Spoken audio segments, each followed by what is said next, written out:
आए हैं और वो कहते हैं कि आपके मित्र हैं। इतना सुना कि कन्हैया आसन से उठ करके दौड़ लगा दी। कन्हैया ये जैसे दौड़ लगाई तो महल के सभी देख रहे, द्वारका वासी देख रहे सब। आज द्वारकाधीश के लिए क्या हो गया? सुदामा सुदामा आए मेरे मित्र सुदामा, कहां पर हो? आओ आओ सुदामा आओ। सुदामा लौट गए थे द्वार से। कन्हैया ने जाकर के और अपने मित्र को अपने हृदय से लगा लिया और आंखों से आंसू टपकने लगे कन्हैया के। सुदामा के आंखों से आंसू टपक रहे और कन्हैया ने कहा, हे मित्र, बहुत देर कर दी तुमने, बहुत देर कर दिया ने, तुम्हें बहुत पहले आना था, तुम बहुत देर में आए। सुदामा ने कहा, हे प्रभु, जब तक आपकी कृपा नहीं होती है किसी के ऊपर, तब तक आपके दर्शन किसी को होते नहीं है। कन्हैया ने कहा, क्या कहा तुमने? आप? बोले हाँ। बोले ये आप शब्द क्या है? भगवान के सामने आप शब्द की कोई महत्वता नहीं है, कोई महत्वता नहीं है आप शब्द की। भगवान के सामने तुम शब्द की महत्वता है। क्यों? क्योंकि आप शब्द जो होता है, आप शब्द है एक मर्यादित शब्द और तुम शब्द है एक प्रेम रूपी शब्द।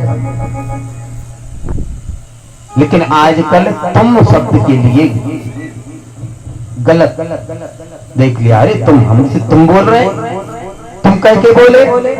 अरे जहां पर तुम शब्द होता है वो जीवन भर चलता है और जहां पर आप शब्द आ जाता है वो एक ना एक दिन टूट जाता है।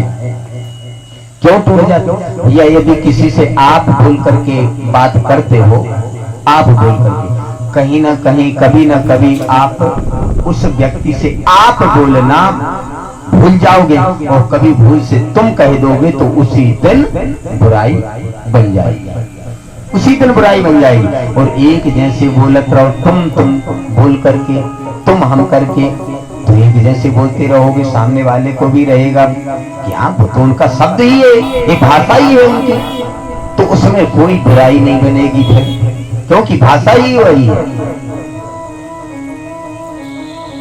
कन्हैया ने कहा, ये आप शब्द कहां से आ गया? दो मित्रों के बीच में और आप शब्द आ गया तो ये दीवाल की तरह है आप शब्द।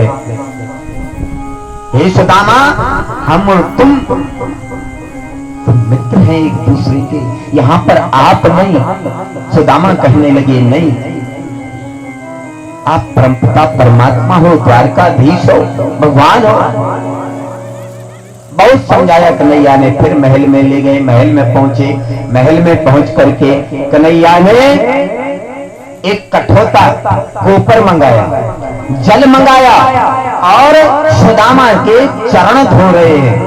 और चरण धोते धोते सुदामा के पैरों में कांटे लगे हुए हैं, छाले पड़ गए थे, कांटे लग गए थे। कन्हैया कहने लगे, हे मित्र सुदामा, तुम्हें मेरे पास में आने के लिए इतना कष्ट उठाना पड़ा, इतना कष्ट उठाना पड़ा तुम्हें, अब कांटे निकालते हैं। कन्हैया ने सोचा कि यदि सुई कांटे से कांटा निकालेंगे तो कांटा कठोर होता है और तकलीफ होगी, यदि दांतों से पकड़ करके कांटे निकालते हैं तो दांत भी कठोर होते हैं, हमारे मित्र को और ज्यादा तकलीफ होगी। दूसरी बात है, ब्राह्मण है, ब्राह्मण का हृदय कोमल होता है, इसलिए उनको ज्यादा तकलीफ होगी। तो कन्हैया ने फिर कैसे कांटे निकाले? अपने ओंठों से सुदामा के कांटे पकड़ पकड़ करके कांटे निकाले, क्योंकि ओंठ कोमल होते हैं, कठोर नहीं होते हैं। ओंठों से पकड़ करके सुदामा के पैरों के कांटे निकाले और बहुत दुख हुआ कन्हैया के लिए कि मेरे मित्र सुदामा को बहुत कष्ट उठाना पड़ा। रुक्मणी आदि सभी पटरानियां देख रही, ये तो अजीब ब्राह्मण आया है कोई आज मैं पहली बार देख रही हूं द्वारकाधीश को इतने पागल होते हुए, ये आखिर है कौन? चरण धोए और रुक्मणी को वह चरणोदक दिया और कहा कि जाओ इस चरणोदक के लिए अपने सारे महल में छिड़क दो, अपना महल आज पवित्र हो गया। चलो आज मेरे बड़े भाग्य हैं कि जिस दिन द्वारिका बनी हुई थी उस दिन से इसका उद्घाटन नहीं हुआ था। आज एक स्वाभिमानी ब्राह्मण मेरी द्वारका में, द्वारका के महल में आकर के विराजमान हो गया। आज मेरी द्वारका पवित्र हो गई, उद्घाटन हो गया। अपने सारे महल में चरणोदक छिड़कवाया, फिर उनके स्वागत सत्कार किया और फिर बैठ गए। बोले अच्छा एक बात बताओ,